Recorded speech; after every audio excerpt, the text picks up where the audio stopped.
मैं सुन जिनकी ज्योति ब्रह्म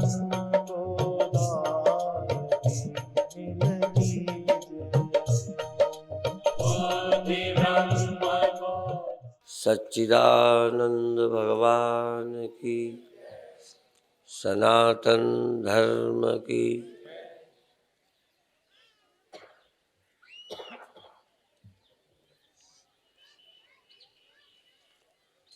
हमको कुछ अनुभूतियाँ होती हैं। वो अनुभूतियाँ माने प्रभावित होना। अनुभूति माने हम वैसे ही हो जाते हैं, बिना हुए कोई अनुभूति नहीं होती। हम दुखी ना हो तो दुखानुभव नहीं होगा। दुख माने दुखानुभूति, महसूस होना, फीलिंग। दुख हमको पता चलता है, ऐसे नहीं पता चलता कि वो है। मैं सुंदर हूँ, इसका मतलब सुंदरता और मैं एक हो गए। दुखी होने का मतलब दुख और मैं दो नहीं रहे, दूरी नहीं रही। मिट्टी का घड़ा होना माने मिट्टी घड़ा बन गई, मिट्टी मिट्टी ना रही। मिट्टी को मिट्टी पना न रह के घड़ा पना, जन्मना पना, मरना पना। तो यहाँ क्या होता है, कुछ तो होते जिसको हम कहते हैं यह है, ऐसा है। तो यह है, उससे हम मुक्त हैं जो यह है, पर लगभग हम उसे अपने मैं के साथ मिला लेते हैं। दुख मुझसे मिल गया तो दुख जिंदा हो गया। यदि दुख मुझसे अलग रहे तो दुख मर जाएगा, जिंदा नहीं रह सकता। जैसे लहर पानी से बोलो अलग हो जाए, हो सकती है? अलग हो जाएगी तो रहेगी। मिट्टी को घड़ा छोड़ दे, मिट्टी घड़े को अपने से अलग करे तो घड़ा जिंदा रहेगा? क्या हो जाएगा? घड़ा रहेगा ही नहीं, मर जाएगा का मतलब लाश भी नहीं। तुम ज्यादातर कहते हो मर गया, माने जीवन निकल गया, जड़ देह बच गया। लेकिन घड़ा जीवन है, घड़ा का जीवन मिट्टी है। यदि जीवन निकल गया तो मरा घड़ा बचेगा? बोलो, घड़ा ही नहीं बचेगा। यदि आप दुख से अलग हो जाओ या दुख तुमसे अलग हो जाए तो दुख जीवित नहीं रहेगा। दुख का जीवन तुम हो, तुम ही जीवन देते हो और तुम ही दुखी हो जाते हो। जन्म भी देते हो, भोगते भी हो। दुख का जन्म तुम में हुआ, तुम ही दुखी हो गए, और दुख मर गया, दुख न रहा। मर गया माने न रहा। ऐसे भी लोग बोलते हैं फला व्यक्ति नहीं रहा। नहीं रहा, पर बहुत लोग कहते हैं मर गया। मर गए में लाश रहती है, न रहे में लाश नहीं रहती। दुख नहीं रहता, ये ज्यादा सच्चाई है। दुख रहता है क्योंकि दुख में तुम रहते हो। तुम दुख में न रहो तो दुख नहीं रहेगा, और दुख में तुम रहो तो दुख तुमसे अलग नहीं रहता। यदि दुख में तुम हो गए ना तो फिर दुख अलग नहीं रहता, तुम और दुख एक हो गए। इसीलिए वेदांती एक बात बार बार समझाते हैं कि तुम ये कहो कि हम दुखी नहीं हैं या हम में दुख नहीं है। हम में दुख नहीं है तो दुखी नहीं है। हम में दुख ना हो तो दुख है क्या? जब भी दुख होगा तो तुम्हारे पास होगा, तुम्हारी हस्ती में होगा, तुम्हारी सत्ता में होगा। अभी सुन रहे थे ना गुरुदेव का कीर्तन, जो गुरुदेव बोलते थे। गुरुदेव का कीर्तन माने जो कीर्तन गुरुदेव कभी कभी बोलते थे। विचार करके देखो प्यारे मन से। पहला अनुभव है कि संसार मन से बना है। और ये भी जानते हो, कीर्तन पुस्तक उठा लेना, किसी पुस्तक में जो गुरुदेव बोलते थे वो नहीं लिखा। सब पुस्तकों में यही लिखा है, विचार करके देखो प्यारे जगत बना है मन से। सब संसार स्वप्न में रचता, देख लियो नैनन से। जैसे शेर भेड़ बन बैठो, भय मानत सिंघन से। और ऐसे ही यह मन क्या, पहले तो देह बनत है, जीव बन गया, डरता फिरे यमन से। और अंत में ऐसे ही यह मन जैसे धूप में ओला पिघले, जल हो जाए यतन से। ऐसे जैसे धूप में ओला पिघले तो ओले की लाश बचती है क्या? जैसे धूप में ओला पिघले, जल हो जाए यतन से। यतन से एक विधि है, एक ढंग है कि ओला पिघल कर क्या हो जाता है। ऐसे ही यह मन, ऐसे ही यह मन ब्रह्म होत है। पिघलत ज्ञान अगिन से, पिघलत ध्यान अगिन से। ऐसे ही यह मन ब्रह्म होत है, पिघलत ज्ञान अग्नि से। ज्ञान से पिघलता है। और भी थोड़ा ध्यान दें, एक ज्ञान से पिघल जाता है, एक ज्ञान से पैदा हो जाता है। ज्ञान से ही जगत पैदा हुआ, पर शब्द का जरा फर्क है। रस्सी में सर्प का ज्ञान ही तो हुआ कि सर्प है, कभी हुआ होगा समझ लो। रस्सी में क्या ज्ञान हुआ? सर्प है। पर रस्सी में सर्प ज्ञान होना एक बात है, और रस्सी का रस्सी ज्ञान होना दूसरी बात है। रस्सी में सर्प ज्ञान होना, ज्ञान से ही जगत बना, ज्ञान से ही सर्प बना। सर्प ज्ञान हुआ तो सर्प बना। पर सर्प ज्ञान क्यों हुआ?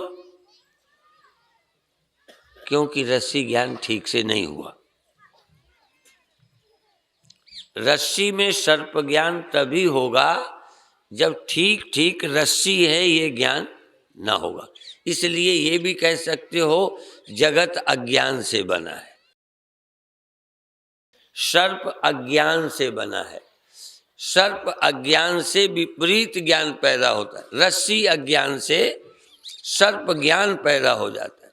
देखो, रस्सी के अज्ञान से सर्प ज्ञान का जन्म हुआ है। रस्सी ज्ञान से सर्प ज्ञान की मृत्यु हो जाएगी, सर्प की नहीं, सर्प ज्ञान की मृत्यु हो जाएगी। सर्प है ये ज्ञान न रहेगा, सर्प तो था ही नहीं। तो मैं चैतन्य आनंद, मैं सच्चिद आनंद हूं। यदि आप सत्य हैं, ईमानदारी से आपको पता चले कि मैं सत्य हूं, तो मृत्यु गई। मेरे गुरुदेव ये भी कभी कभी कहते थे, मैं सत्य हूं तो असत गया। कभी किसी ने सुना होगा, किसी को याद होगा, मैं सत्य हूं तो असत गया, मैं चित्त हूं तो जड़ गया, और मैं आनंद हूं तो दुख गया। मैं सच्चिदानंद हूं तो मृत्यु गई, जड़ता गई और दुख गया। पर मैं सत्य हूं, ये आपका अनुभव है। मैं चित्त हूं, ये आपको पता है। ये रस्सी है, ये पता हो कि सर्प लगेगा। दो विरोधी ज्ञान एक साथ नहीं रह सकते। यदि यह सर्प लगता है तो दावे से कहना होगा तुम्हें रस्सी नहीं लगती। रस्सी लगेगी तो सर्प नहीं लगेगा। जिस क्षण आप सत्य, चैतन्य, आनंद ये अनुभव करेंगे, तो दुख, जड़ता, मृत्यु और मृत्यु, जड़ता और दुख का अंत हो जाए। तो गुरुदेव का ये वचन याद करें, विचार करके देखो प्यारे, जगत बना है मन से। तो बीच में कभी कभी बोल देते थे, उनको लगता था कि ये शब्द आना चाहिए, पर इस कीर्तन में नहीं आया। गुरुदेव कवि नहीं थे, अनुभवी थे। लोग कहते हैं जहां न जाए रवि वहां पहुंचे कवि, कवि, और जहां न पहुंचे कवि तहां पहुंचे अनुभवी। तो गुरुदेव कवि नहीं थे, गुरुदेव का बनाया ये कीर्तन नहीं है। गुरुदेव गाते थे, बना बनाया, चेलों का बनाया गाते थे। देखो गुरु तो ऐसा लगेगा जैसे चेलों के चेला हो गए। हाँ, गुरु चेला का बनाया भजन गाते थे। विचार करके देखो प्यारे, पर आखिर गुरु तो गुरु है, चेले की बात एक पसंद नहीं आई। इतना चेले ने छोड़ दिया, चेले से छूट गया, चेले के ध्यान में नहीं आया। नहीं बना लेते थे तो ये जोड़ देते। तो उन्होंने बनाया, विचार करके देखो प्यारे, जगत बना है मन से, फिर कहा जगत मन बना है हमसे, हमसे, हमसे। जगत मैं से उपजा है, मन मैं से उपजा है। मैं उसी क्षण पैदा हो जाता है जिस समय तुम अपने को भूल जाते हो। मैं सत्य चैतन्य आनंद हूँ। इस स्मृति के अभाव में, इस बोध के अभाव में मैं ब्रह्म हूँ, इस ज्ञान के अभाव में ही मन जन्मता है, या अहंकार जन्मता है, या सीमित मैं जन्मती है। अहम ब्रह्मास्मि का मतलब मैं सीमित नहीं हूँ, और मैं सीमित हूँ का मतलब मैं असीम ब्रह्म नहीं हूँ। मैं इतना हूँ इसका मतलब सब मैं घड़ा हूँ का मतलब मैं मिट्टी नहीं हूँ। मैं घड़ा हूँ का मतलब सब कुछ मैं ही नहीं हूँ। यदि मैं घड़ा नहीं हूँ, मिट्टी हूँ, तो इस घड़ा, सकोरा, ईंटा कौन है? मैं ही हूँ। जो भी ब्रह्मवेत्ता हैं, ज्ञानी हैं, अवतार हैं, उन सब ने कहा मैं ही सब कुछ हूँ। मैं ये व सकलम जातम, मयि सर्वम प्रतिष्ठितम, मयि सर्वम लयम याति, तद ब्रह्माद्वयम अस्म्यहम्। ये गुरुदेव का कोई मत नहीं है। गुरुदेव किसी पंथ के प्रचारक नहीं है। कोई पंथ नहीं है गुरु का। गुरु तो पंथ विहीन है। सब पंथ और गुरुदेव की या किसी की लाइन है ये, सब पंथ व ग्रंथ मिटा करके एक आत्म से चित्त जोड़ दिया। ऐसी करी गुरुदेव कृपा, सब मोह के बंधन तोड़ दिया। गुरुदेव ने ऐसी कृपा की कि मेरा तेरा भ्रम तोड़ दिए। यदि अच्छा ये बताओ, कितना लंबा स्वप्न हो तो जगने पर नहीं जाएगा, और कितनी देर जगो तब स्वप्ने को स्वप्न समझो। यदि हम थोड़ी देर को जगें तो स्वप्न स्वप्न नहीं लगता। बोलो, कितने घंटे जागे रहें तब स्वप्न स्वप्न समझ में आएगा। 10 घंटे, 10 दिन, 10 महीने, 10 साल, 10 जन्म, माने स्वप्न लगने के लिए कोई ये शर्त है कि 10 दिन जागोगे तब स्वप्न लगेगा? बोलो, नहीं। जग गए, बस जगे कि स्वप्न लगा। बस तुम कितनी देर ब्रह्म का स्मरण रखो ये शर्त नहीं है। ये शर्त है कि जिस क्षण तुम मन को ब्रह्म जान लोगे, मैं ब्रह्म हूं, उसी क्षण संसार स्वप्न हो गया। पर अभी जागते नहीं हो, पढ़ते हो, सुनते हो। यदि सुनना ही जागना है, हाँ सुनना जागने का साधन है। यदि सुनना ही जागना होता तो श्रवण के बाद मनन निधिध्यासन की कोई वैल्यू नहीं। पर सुनते सुनते कोई जग जाए ये असंभव नहीं है। सुनते जगे और जगते जगत स्वप्ना। जगत है जागृत का स्वप्ना।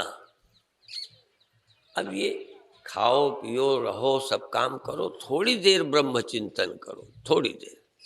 जैसे खूब सो स्वप्न देखो, पर खूब स्वप्न देखते हैं, खूब सोते हैं, पर थोड़ी देर को जगते हो कि नहीं? यद्यपि अभी हम जगते ज्यादा देर हैं, सोते कम देर है। सारे दिन का टोटल करें तो 24 घंटे में कितने घंटे सोते हो? 12 घंटे? बोलो नहीं। 12 घंटे तो जगते ही हो, थोड़ा सुबह जल्दी और थोड़ा रात तक जगते हो। जगने का क्षण आपका ज्यादा है। फिर सोते हो तो सोते में सपने ज्यादा देर देखते हो। ये मनोवैज्ञानिक बताते हैं कि जागते ज्यादा हो उससे कम देर स्वप्न देखते हो, पर गहरी नींद से स्वप्न ज्यादा देर देखते हो। स्वप्ने ज्यादा देर होते हैं, गहरी नींद थोड़ी देर होती है। कई लोग तो कहते हैं कि बहुत गहरी नींद 2-4 मिनट की ही होती है। बहुत गहरी गहरी नींद आवश्यक है। ऐसे ही तुम जगते बहुत हो, बहुत जगते हो, स्वप्न देखते हो, नींद में जाते हो, पर ब्रह्म शायद आप हुए ही नहीं अभी। मैं ब्रह्म हूं सचमुच अनुभव करने का शायद समय ही नहीं आया। या तो बताओ, जैसे स्वप्न से जागे, स्वप्न देखा तो खुद अनुभव हो, मैं ब्रह्म हूं ये आपको अनुभव हुआ? मैं सारे जगत का आधार हूं, आश्रय हूं। कृष्ण भगवान कहते हैं मुझे जो सब में देखता है, सबको जो मुझ में देखता है। तो तुम देखो, वो तो अपना बता रहे हैं, इसका मतलब कृष्ण को पता है कि सब मुझ में है, मैं सब में हूं। आप सब में हैं, आप में सब है। मेरे गुरुदेव ये भी बोलते थे, सीधा मैं न कह के कल, तो जिसमें ये सब है, जिसमें ये सब, केवल सतोय, हाँ, जिसमें ये सब है, जिस करके ये सब है, जिस करके ये सब है, जो सब में होकर, सब में रहकर सबको देखता है, जानता है, सो हम। जो हम बाद में कहते थे, जो सब में है, जिसमें सब है, वो हूं मैं। माने ये मैं नहीं हूं। और ये भी बोलते थे ये मैं नहीं हूं, ए में मैं हूं, ऐसे बोला करते थे। हा? मैं समझता हूं गुरुदेव के उपदेश ब्रह्म सूत्र हैं। सूत्र पढ़े नहीं थे, पढ़े लिखे बहुत ज्यादा बोलते हैं। जो पढ़े नहीं अनुभवी है वो थोड़े में कह देते। तो चेलों का ये कीर्तन अच्छा था तभी तो बोले, यदि बिल्कुल बुरा होता तो कीर्तन ये गाते ही नहीं। विचार करके देखो प्यारे, जगत बना है मन से। पर यदि संतोष हो जाता तो अपना मंत्र उसमें नहीं बोलते। तो अपना मंत्र बोला, ये मन बना है हमसे। ये महामंत्र है, मन हमसे बना है। ये गुरु का मंत्र यदि कोई प्राप्त कर ले तो मुक्त हो गया। ध्यान रखना, मन मुझसे बना है, मैं मन से नहीं बना। जल बुलबुले से नहीं बना, बुलबुला जल से बना है। तुमसे मन बना है, तुमसे मन उपजता है, तुम में रहता है, तुम में मन खो जाता है। जो मन को अपने में खोया देख ले, जो मन को अपने में उपजता देख ले, वो ब्रह्म हो गया। ब्रह्म हो गया, ब्रह्मज्ञानी हो गया। पर मन को हुआ देखा, पर मुझसे मन हुआ नहीं देखा। जगत तो देखा, पर जगत मुझसे हुआ है, बोलो, नहीं देखा। जगत मुझसे बना है, मन मुझसे बना है, यह गुरुदेव ने देखा। गुरुदेव को ये बात दिखती है। और शिष्य वो हैं जो एक गुरु की नज़र को पाना चाहते हैं। जो गुरु जी को दिखता है वैसे ही देखने को उत्सुक होवें, वो शिष्य हैं। गुरु की नज़र ये नहीं, गुरु जैसा देखते हैं कि मुझ में जगत बना है, मन मुझ में बना है, मुझ में रहता है, मुझ में लय हो जाता है, ये सत्य गुरुदेव का निजी अनुभव है, या गुरुदेव को यह निजी अनुभव हुआ है। हो सकता है जन्म से ये न जानते हो। मैं झूठ नहीं बोल सकता। गुरुदेव से पूछा भी नहीं कि आपको बीच में पता चला कि पहले से आप जानते थे। मैंने नहीं पूछा, पर मुझे पहले से ये बात पता नहीं थी। मैं ये दावे से कह सकता हूँ। मुझे बाद में जब गुरुदेव मिले तब थोड़ा थोड़ा ये ध्यान गया। पर मैं ये भी कहता हूँ कि जो गुरुदेव ने कहा था अनुभव बाद में हुआ। जो कहा वो मन में बैठा रहा, पर चिंतन करते करते, निधिध्यासन करते करते, विचार करते करते ये बात इतनी स्पष्ट हो गई कि गुरु का वाक्य परम सत्य है। सत्य वेद गुरु वाक्य हैं। अब श्रद्धा नहीं है ये, श्रद्धा पहले थी कि गुरु जी ठीक कह रहे हैं। सत्य वेद गुरु वाक्य हैं, श्रद्धा असविश्वास। पहले गुरु के वाक्य में विश्वास था, अब हमें गुरु के वाक्य में विश्वास नहीं रहा। क्या हो गया? खत्म हो गया है? अब हमें गुरु के वाक्य में विश्वास नहीं रहा। गुरु का वाक्य सत्य है, ये मुझे अनुभव हो गया। अब विश्वास नहीं करते हम गुरु पर। हम ढोल नहीं पीटते गुरु का, हम गुरु के वचनों की कीमत जानते हैं। जो उन्होंने कहा है लाखों लाखों लोग नहीं समझ सकते, लाखों लोगों ने ये नहीं कहा, लाखों गुरु इस दुनिया में हुए, पर जैसे गुरु ने सत्य को नंगा किया, नंगा सत्य स्पष्ट किया। पर किसी के नंगा कर देने में भी किसी किसी को समझ नहीं आता, नहीं दिखता, आँख नहीं है, समझ नहीं है, दृष्टि नहीं है। आप इतना ही जानने की कोशिश करो कि क्या मन पैदा होता है या 24 घंटे रहता है। 12 घंटे नहीं बोला, 20 घंटे नहीं बोला, 23 घंटे नहीं बोला, 24 घंटे क्या मन रहता है? कोई लहर, कोई बुलबुला सदा रहता है? कोई घड़ा, कोई मकान सदा रहेगा? तो ज्यादा देर तक या ज्यादा इनके न रहने पर रहने वाला कौन? बुलबुले के न रहने पर रहने वाला कौन? बर्तन के, दीवाल के, ईंटे के न रहने पर रहने वाला कौन? और मन के और स्वप्नों के न रहने पर रहने वाला कौन? बस उसी को जान लो, तुम ब्रह्मज्ञानी हो गए, तुम मुक्त हो गए। इतनी बात विचारनी है। और सुन लेते हो तो तुम जान गए हो, ये किसी भ्रम में मत पड़ना। या वो तुम गुरु की बात दोहरा रहे हो तो तुम ज्ञानी हो गए, ये भ्रम मत लादना, नहीं अज्ञानी ही मर जाओगे। यदि ज्ञानी होना चाहते हो तो गुरु के वाक्य का श्रवण कर बार बार विचार करो। जब तक गुरु का वाक्य विश्वास करना पड़े तब तक तुम ज्ञानी नहीं। जब गुरु का वाक्य विश्वास नहीं बल्कि तुम्हारी ज्ञान की कसौटी में खरा उतर गया, तुम ज्ञानी हो गए। विश्वास तो बच्चे करते हैं, विश्वास पहले हम करते थे। आज हम गुरु का विश्वास नहीं करते। तुम्हें उल्टा लगता होगा, ये क्या बोलते हैं। आज हम गुरु का विश्वास नहीं करते, आज हम मजबूर हो गए। आज गुरु को हम महान मान के, जैसे कोई तुम कहते हो स्वामी जी बहुत अच्छे हैं, मान चलते हो, कल एक पर्चा छाप दे मेरे खिलाफ तो गड़बड़ हो गया। क्योंकि अभी तुम विश्वास करते हो, उसमें धोखे की गुंजाइश है, चूक सकते हो। और कितने गुरु को अच्छा माना और छोड़ा, कितने संत को अच्छा माना, पीछे उनके खिलाफ प्रोपोगंडा किया। अभी त्यागानंद जी कह रहे थे राज्य की बात, पंडा राज्य, झंडा राज्य और गुंडा राज्य, और एक होता है प्रोपोगंडा राज्य।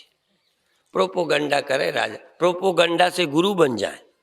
10 एजेंट रखो, ये जिसके पास बिजनेसमैन जुड़ जाते हैं उस गुरु को हाईलाइट कर देते हैं। ये बिजनेसमैन आजकल चैनलों के द्वारा रुपया खर्चते, उनको भी बड़ा कर देते हैं और उनके द्वारा कमाते भी रहते हैं साथ साथ। तो ये प्रोपोगंडा है। जो गुरु अच्छा प्रोपोगंडा करा सकता है प्रसिद्ध हो जाएगा, फेमस हो जाएगा, पैसा कमा लेगा। लेकिन हरै शिष्य धन शोक न हरई, सो गुरु घोर। अब तुम्हें ज्ञान नहीं हुआ तो गुरु हमारे नरक जाने वाले नहीं, ये ध्यान रखना। तुम्हारा दुख नहीं हरा तो गुरु की जिम्मेदारी नहीं। क्यों? तुमने हरवाना ही नहीं चाहा, गुरु क्या करे? तुमने गुरु से हरने वाला ज्ञान ही नहीं चाहा। गुरु ने तो ज्ञान के सिवा दिए ही कुछ नहीं। चने की रोटी खाकर, सूखी सब्जियां खाकर, बिना घी तेल की सब्जियां खाकर और दिन रात मेहनत की, और तुमको न होवे ज्ञान तो गुरु ज्ञान क्या करे? तुम नहीं जानना चाहो तो हम क्या करें? डंडा लेके? अब हम लोग सो गए, हमें डंडे से मारा, डंडे से। कोई गधे को इतना नहीं मारे जितना गुरुदेव ने मारा। हाँ, हम लोगों को, हम कोई पड़ोसी की बात नहीं करते, हमें मारा, सोने देने में हमें मारे। और हम किसी साधु के पास बैठे हो, संसारी के नहीं, ये व्यास गद्दी से बोलता हूँ। गुरु को अपने चेलों पर भरोसा नहीं था कि नया नया आया है, कोई साधु भड़का देगा, कहो अपने मंत्र देने लग जाए। बीच में ही मिल जाते हैं। संजीवनी बूटी लेने जा रहे थे, बीच में मिल गया, क्या नाम था उसका? है कालनेमी। तो ये समझते हो गुरुओं के पास नहीं रहते कालनेमी? सीधे साधा चेला बनने आए, बीच में कान फूकते रहते, ये करना, ऐसे करना, वैसे करना। हमें भी मिले तो गुरु हमको अपने साधु चेले के पास भी नहीं बैठने देते थे। कहते कहाँ गया, चल यहाँ बैठ। तो हम जितने दिन रहे गुरु के पास सोए, गुरु के साथ रहे। गुरु ने हमें कितना देखा, उनकी तो आंख बहुत तेज है, पर हमने भी गुरु को देखा, खाते देखा, बोलते देखा, रहते देखा, कोई कमी नहीं देखी। और ये तो ऊपर से, जब भीतर देखने के लायक हुए तब उनका शरीर तो नहीं रहा, पर सच कहते हैं जो वो थे, जो उन्होंने हमें दिखाया, जो समझाया, उस समझ कर हम अनपढ़े लोग, हम, तुम कहोगे पढ़े, हाँ तुमसे ज़्यादा पढ़े हो सकते हैं, कई मेरे से बहुत ज़्यादा पढ़े हो सकते हैं, मैं इस अर्थ में नहीं कहता। उस अर्थ में तो हम भी बहुत कम पढ़े हैं, कितने लोग पढ़े हैं, लेकिन हम पढ़े नहीं हैं। पर जैसे कहते थे ना कि जहाँ न पहुँचे रवि तहाँ पहुँचे कवि, जहाँ न पहुँचे कवि वहाँ पहुँचे अनुभवी। तो गुरुदेव की कृपा से हम दावे से कहते हैं कि ये सत्य क्या है? जिस सत्य, जिस के आश्रित सारा मन इंद्रियां स्वप्न संसार है, इस जगत का अधिष्ठान मैं हूँ। जगत का अधिष्ठान, जिसके आश्रित संसार है, ये मैं नहीं हूँ। यदि ये मैं समझते हो, तुम समझो, तुम तो यहीं से शुरू करोगे। गुरुदेव को हम भी वही समझते थे, पर आज हम समझते हैं गुरुदेव क्या थे। गुरु साक्षात परब्रह्म, तस्मै श्री गुरुवे नमः।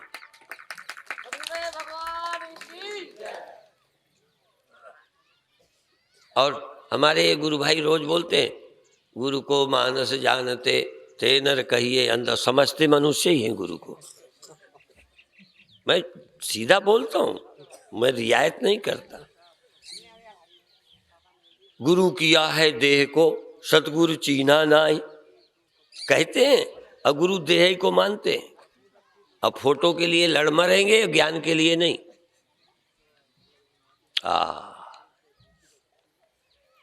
जिसने देह के ऊपर किसी गुरु को गुरु समझा है वो ब्रह्मज्ञानी हो ही जाएगा। पर इसका मतलब नहीं कि देह पर श्रद्धा नहीं करो।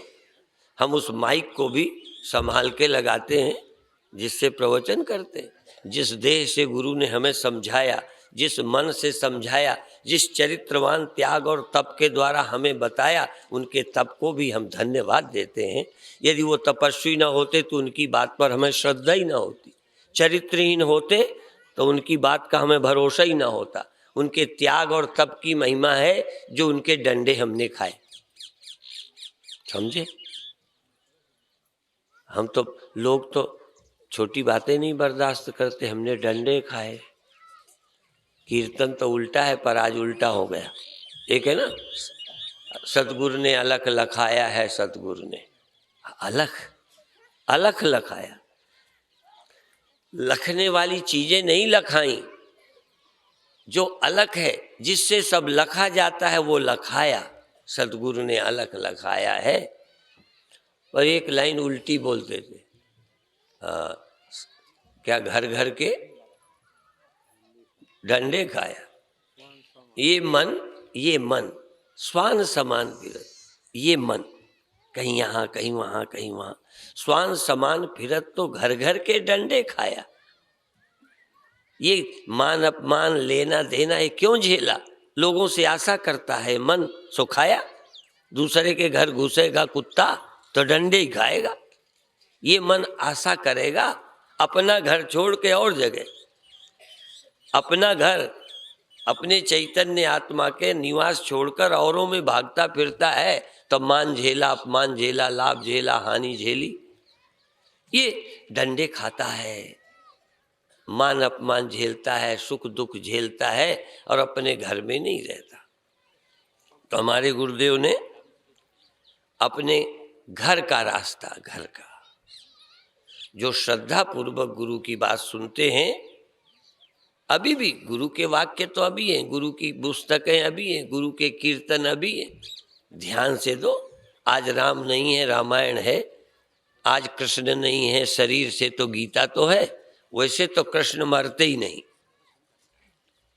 पर जिस माध्यम से आप सुनते थे वो आज विग्रह नहीं है, यहाँ गीता है। पर जो जिंदाई से नहीं सुनते वो बाद में क्या सुनेंगे? पर जिन्होंने गुरु के दर्शन किए, गुरु की बात सुनी, फिर गुरु क्या है, कहाँ से शब्द आते हैं, कहाँ से? मैं मर जाऊंगा, ये आवाज देह के अभिमानी से निकलती है। मैं मर जाऊंगा बोलता, जबान एक है पर अलग अलग लोग बोलने वाले हैं इसी जबान का। जैसे इसी लाउड स्पीकर का प्रयोग स्वामी त्यागानंद जी ने किया, इसी लाउड स्पीकर का प्रयोग चिदानंद जी ने किया, करुणानंद ने किया। तो एक ही बोलता रहा इससे कि अलग अलग वो बोले वो बोले वो बोले। ऐसे ही शरीर का प्रयोग तो बोलने वालों ने किया। इसी शरीर, यही जबान शरीर की तरफ से बोलती है। मैं मर जाऊंगा, मैं बूढ़ा हूं, फला का लड़का हूं, किससे बोलते हो? दूसरी जबान लाते हो। अब मैं दुखी सुखी हूं, ये मन के स्तर की बात किससे बोलते हो? जबान से। अब मैं ब्रह्म हूं, ये कैसे बोलोगे बिना जबान के? पर जब ब्रह्म बोलता है इसी जबान से तो उसकी भाषा और होती है। जब साक्षात परमात्मा इस मन इंद्रियों से बोलता है तो कहेगा सारा संसार मुझ में है। और जब कोई देह बोलेगा इस जबान से, कहेगा मैं फला का लड़का हूँ, मैं इस देश का नागरिक हूँ, इस देश की बेइज्जती मैं नहीं बर्दाश्त कर सकता, इस देश का अपमान मैं नहीं, क्योंकि इस देश में मैं जन्मा हूँ, इस देश की रोटी खाई है, आपने तो नहीं खाई। और न जन्मे आप भारत में, चाहे किसी पार्टी के हो, कहाँ जन्मे हो, कहाँ का अन्न खाया है? तो अन्न जहाँ का हमने खाया, जन्म जहाँ पर हमने पाया, इसकी रक्षा पाकिस्तान करेगा, इसकी रक्षा अमेरिका करेगा, और स्वार्थी बदमाश कुर्सी के प्रेमी करेंगे। गाय की रक्षा, देश की रक्षा, संस्कृति की, सभ्यता की, चरित्र की रक्षा ये करेंगे बेईमान, जो रोज गंदे पिक्चरों के माध्यम से हमारा चरित्र हनन करते हैं, ये रक्षा करेंगे। ये तो कानून बनाकर बंद करना चाहिए जिन चीजों को खुला नंगा नाच करवाते। तुम जानने लगे होगे कि आज तुम्हारे बच्चे ऐसे नहीं रहे जैसे तुम थे, और जैसे तुम हो तुम्हारे बाप दादे इससे भी बहुत अच्छे थे। तुम जो बर्दाश्त नहीं कर सकते थे अब बर्दाश्त करना पड़ा है, जो तुम्हारा बाप नहीं झेलता था तुम झेल रहे हो, और आगे की पीढ़ी को झेलना न पड़ेगा, वो तो इसे सहज स्वीकारेंगे, इसमें क्या बुराई है, ऐसा कहेंगे। हमारे गुरुदेव के समय पर पैसा छूने वाले साधु नहीं थे, अब न छूने वाले नहीं, इतना परिवर्तन हुआ है। गुरुदेव कैसे रहे हैं, हम कैसे रहते हैं, नहीं समझ में आया। गुरुदेव ने जब किसी लायक शरीर नहीं रहा, बहुत आग्रह करके एक सेठ ने दिया तो कार ली, हम चंदा करके मांग के कार लेना चाहते हैं। ध्यान रखो, त्याग कोई चीज है, तब कोई चीज है, तभी उनके डंडे हमने खाया है। हम बेईमानों के डंडे नहीं खा सकते। हम उन नेताओं की आवाज से घर छोड़ सकते थे, जान दे सकते थे, अपील कर दें तो दान दे सकते थे देश के लिए। अब लगता है ये लूट खा रहे हैं, इनको हम क्यों दें। फर्क पड़ गया। आप बधाई के पात्र हो। ब्रह्मलीन स्वामी हरिहरानंद जी महाराज के स्मृति के, उनके निमित्त से बुलाया आप लोगों ने। मैं जानता हूँ वो लोग पहले से जुड़े रहे, चाहे कोई गरीब थे, चाहे किसी जाति के थे, चाहे समाज में उनका क्या था, पर मैं जानता हूँ कि उनके गुरु भक्ति, उनकी श्रद्धा के कारण समाज भी उनसे प्रेम करता रहा है, और उन्हीं से समाज सच्चा प्यार करता है जो व्यक्ति अच्छे सच्चे होते हैं। बेईमानों और तगड़ों के सामने भी हम थोड़ा तो खड़े हो लेते हैं, सबका है, क्योंकि भैया गांव में रहना है। बाकी दिल से हम उनके साथ नहीं होते, गुंडों के साथ, हम दिल से उनके साथ होते हैं जो दिल के अच्छे हैं।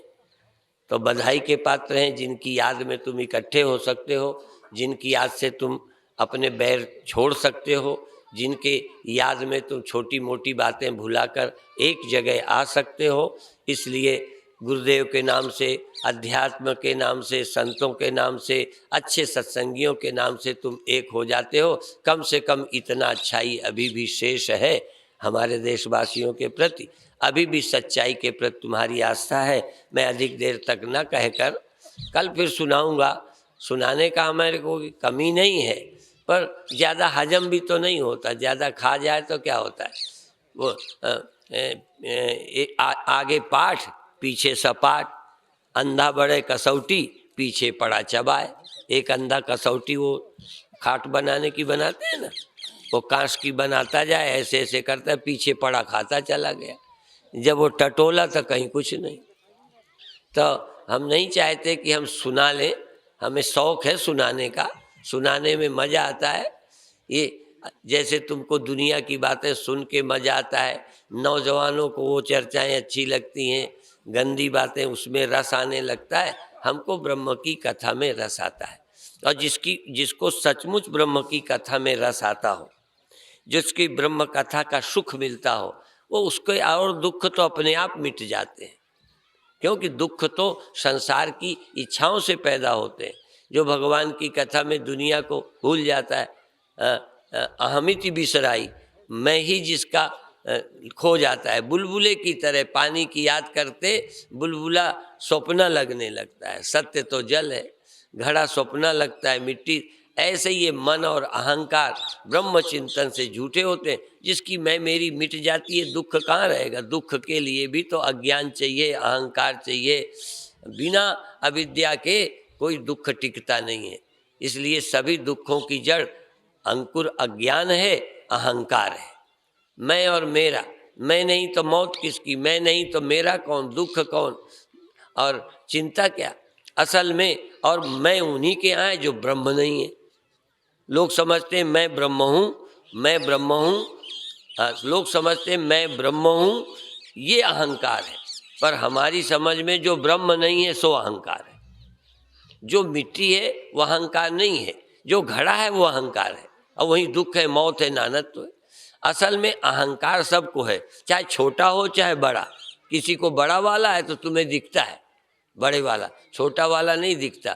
पर अहंकार के बिना दुख क्या, मृत्यु का, मेरा क्या, तेरा क्या, सभी दुखों का कारण अहंकार है। और अहंकार अज्ञान से ही उपजा है और ब्रह्म ज्ञान से अहंकार की मृत्यु हो जाती है। इसलिए ब्रह्म का चिंतन करो, गुरुदेव का संदेश पढ़ो, सुनो। यहाँ भी कुछ कैसेट, ऑडियो, वीडियो, सीडी। मैं जब बीते सालों एक बार आया तो यहाँ लोगों ने सीडी ली, तो मैं तो आश्चर्य में हो गया। क्योंकि जब घर छोड़े थे तब गांव में होता नहीं, हम समझे गांव में सीडी क्या, शायद वीडियो वो ऑडियो कैसेट चल जाए। तो लोगों के पास ऑडियो कैसेट सुनने के लिए साधन नहीं है, वो जरा सा अपना सीडी प्लेयर ले लिया तो घर में ही बजा लेते हैं। तो आजकल सीडी सुनने का अच्छा साधन है, ले सकते हो। और घर में रोज 1 घंटे।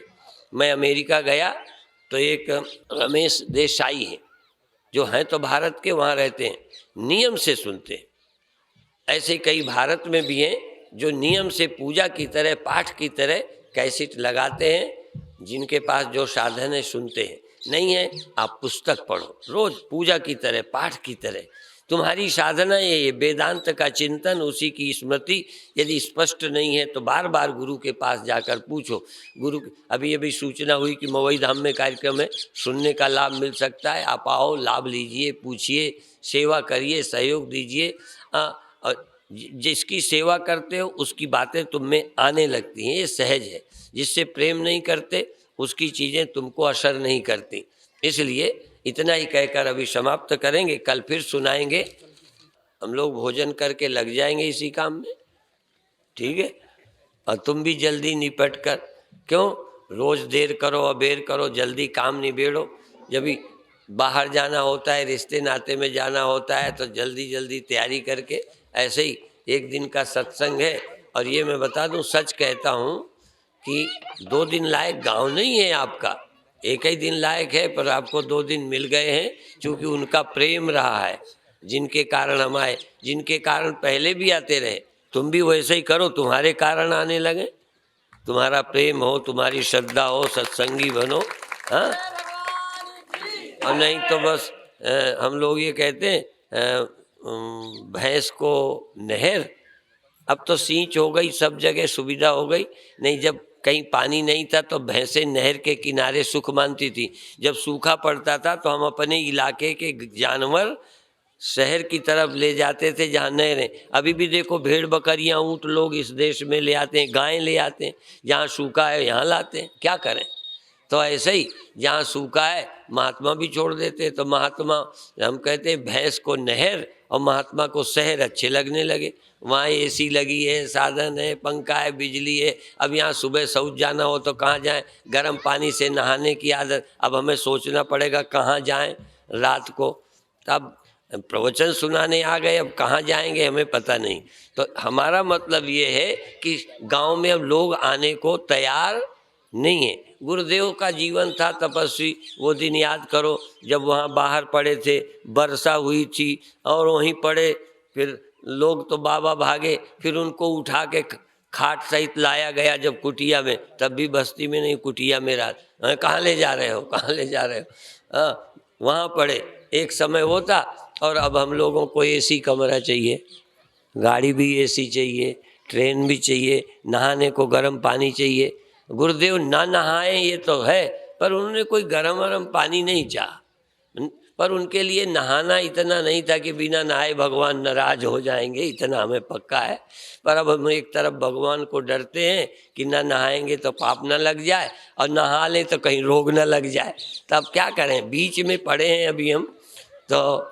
पर फिर भी आ जाते हैं आपके यहाँ, ये सच्चाई है। आना हमारा आसान नहीं है, तुम समझो न समझो, हम अपने को समझते हैं। ओम शांति शांति।